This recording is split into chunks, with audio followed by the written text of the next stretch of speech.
There was a Helen before there was a war. But who remembers her? My mother once told me to find myself.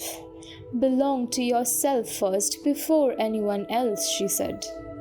I thought of Helen then, the face that launched 1,000 ships. Helen of Troy, of Sparta, of Menelaus, of Paris. Helen the demigoddess. Had she ever found herself, belonged to herself? With beauty like a tightened bough, a kind that is not natural in an age like this, being high and solitary and most stern? Why, what could she have done, being what she is? Was there another Troy for her to burn? I call myself Helen as I watch the towers fall, bringing my kinsmen shame, bearing the honor of 1,000 butchers with their slaughters to my name. I call myself Noor Jahan, the conniving empress who stood between father and son, an artist who lay under the skin of a villain. I call myself Wu Zhao, the slayer of infants and undeserving concubine, a leader whose laurels were turned to stone by a despicable prejudice design. I call myself Satyavati, staked as a pawn by the kingmaker's whim.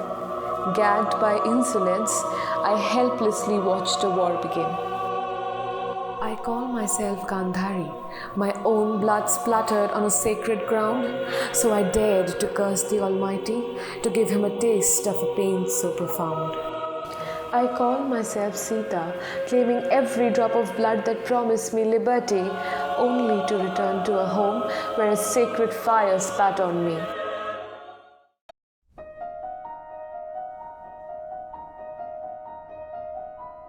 Thy husband is thy Lord, thy life, thy keeper, thy head, thy sovereign, one that cares for thee, and for thy maintenance commits his body to painful labor, and craves no other tribute at thy hands but love, fair looks, and true obedience. I call myself Catherine, the shrew that must be tamed into a wife that bows and never utters a no. I call myself Guinevere. You condemn me for infidelity, ever questioning a man as a keeper of vows, never questioning his preordained sanctity. I call myself Nefertiti, sculpted so fine for the future, only to embody heresy of a vicious kind.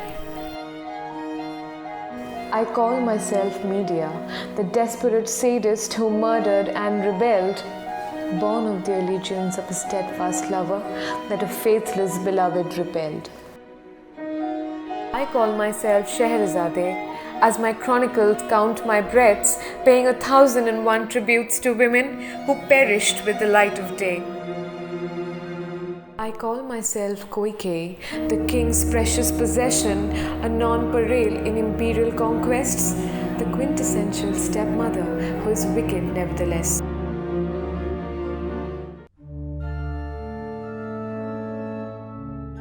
A life of feminine submission, of contemplative purity, is a life of silence, a life that has no pen and no story, while a life of female rebellion, of significant action, is a life that must be silenced, a life whose monstrous pen tells a terrible story.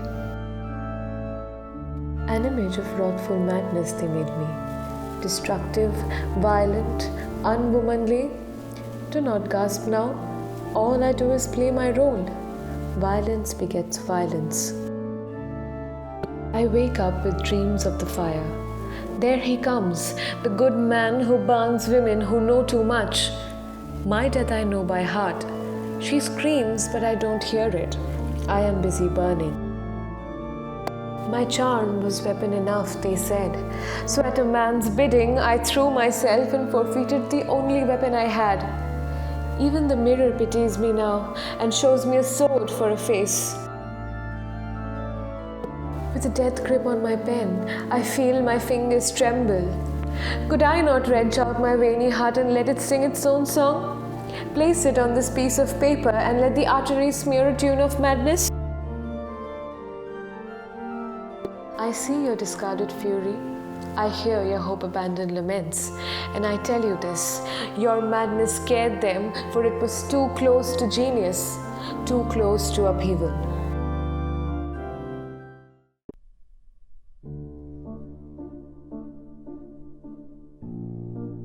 And here you come, with a shield for a heart, and a sword for a tongue, and your girls. Wasn't I beautiful? Wasn't I fragrant and young? Look at me now. O mighty Cosmo, if a fair judge you be, allow me to perish, for I have wronged the righteous Medusa who lay in pain, helpless, mangled, screaming in dismay at her refuge, my altar. And I, being the mighty potent Athena, brought anguish upon the innocent as I led to doom the whole of womankind. Dearest Asha, I have viewed you with envy for the longest time. I could not stand you. You, the grain of sand troubling my eye. But I must thank you for making me aware that I am but a pawn like you in the patriarch's game. I put up a fight thinking I deserved the domestic pleasures bestowed upon you. I used verses and eloquence to buy the affections of a man absorbed by himself. I thought I was greater than your unschooled self, deserving much more than what I went through. All I desired was a faithful companion, which could have been anyone, including you. As the voracious Johar engulfed us all, I wondered if it was just Padmavati's fault. We were nothing but two of a flock, destined to be ravished or slaughtered. I wondered if we could have been better than ashes, if we could put up a fight, take charge of a kingdom ruled by swords, and prevail upon them our feminine might.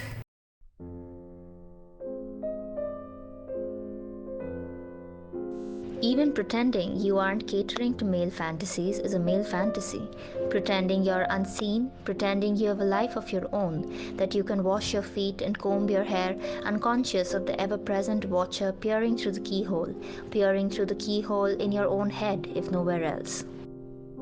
What should be funnier than a woman's wit? For she should evoke laughter twice.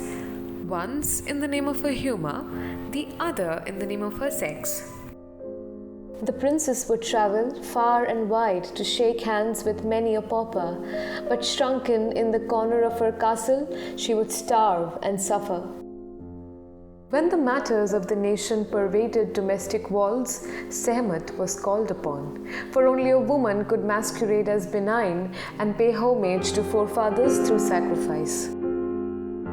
There she sits sulking in the dark room, her desolation only hers to own. If she could, she would reject all men who made a homebound prisoner out of her.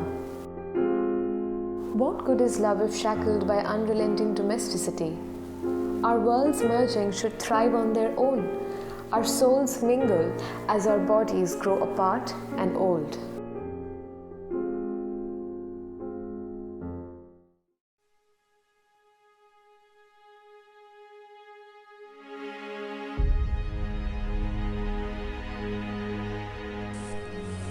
Ash, ash. You poke and stir. Flesh, bone, there is nothing there. A cake of soup, a wedding ring, a gold filling. Hair God, hair Lucifer, beware, beware.